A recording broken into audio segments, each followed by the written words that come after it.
Hi guys, so as part of Max's breakfast routine, I know that he has this goal about the five senses, so I'm not 100% sure how this works, but what I imagine is you hold up, like banana is circled, so I imagine that you held up a banana and said, okay Max, what does a banana taste like? What does it smell like? What does it feel like? And what does it sound like? And what's really kind of interesting is Max knows 100% that a banana is sweet, and he knows that it's mushy. He obviously knows there's no sound. So I'm super surprised that he still doesn't have this.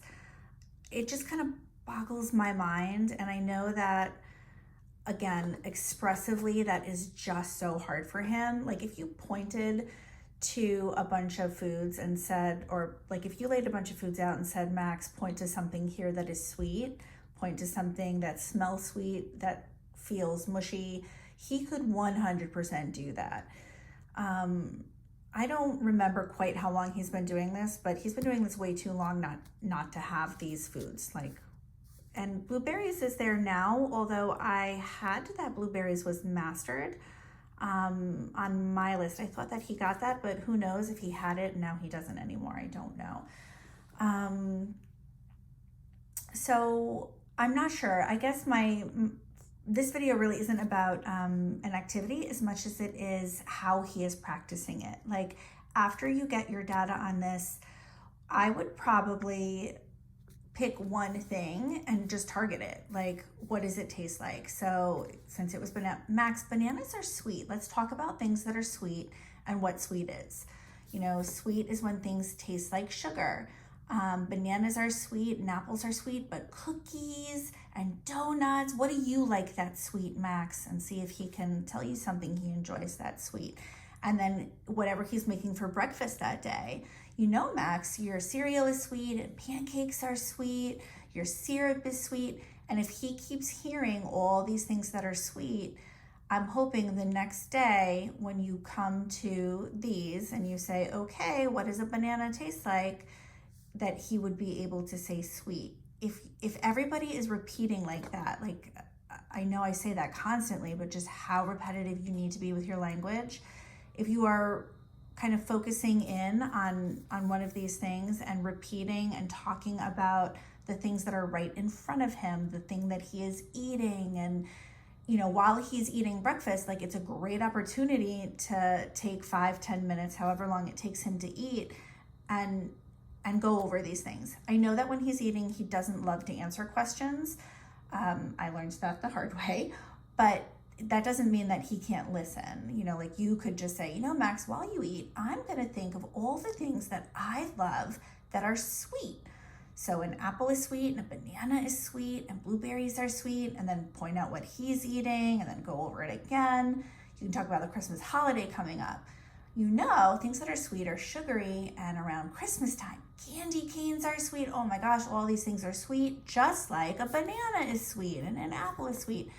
And I think even hearing me kind of do this in the video, it's super repetitive, but we have to kind of, I think of a reason with certain targets why he's not getting them. And it kind of blows my mind because again, receptively, I know he knows the answers. He should at this point be able to expressively tell you that a banana is sweet. Like for an apple, when he was a baby, I don't remember if I told you guys this story in a video or not yet, but he wasn't saying mommy, he wasn't saying daddy, he had no clue who his brothers were, he like didn't have many words.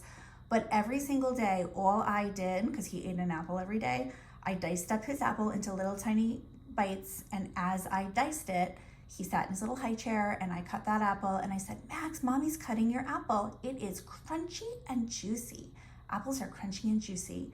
Every single day I diced that apple and I used a lot of self-talk. I said what I was doing because he wasn't talking. Max, mommy's cutting your apple. Watch mommy cut it. Cut, cut, cut. It's crunchy and juicy. And wouldn't you know, about a month later, this kid who was not talking at all was in his high chair. I'm cutting his apple like I always do. And I'm like, Max, mommy's cutting your apple. And from his high chair, he yells out, crunchy, juicy. And that was it. Like he had it at that point.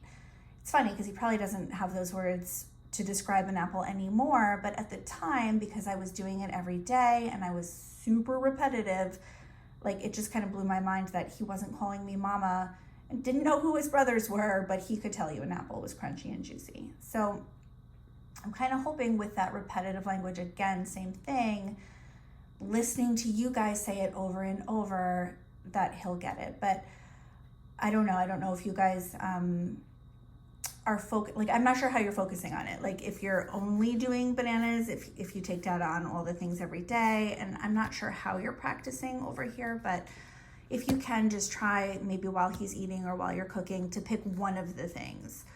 So if you're going to do taste, then I would zone in on sweet and things that are sweet one day, maybe salty and things that are salty the next day.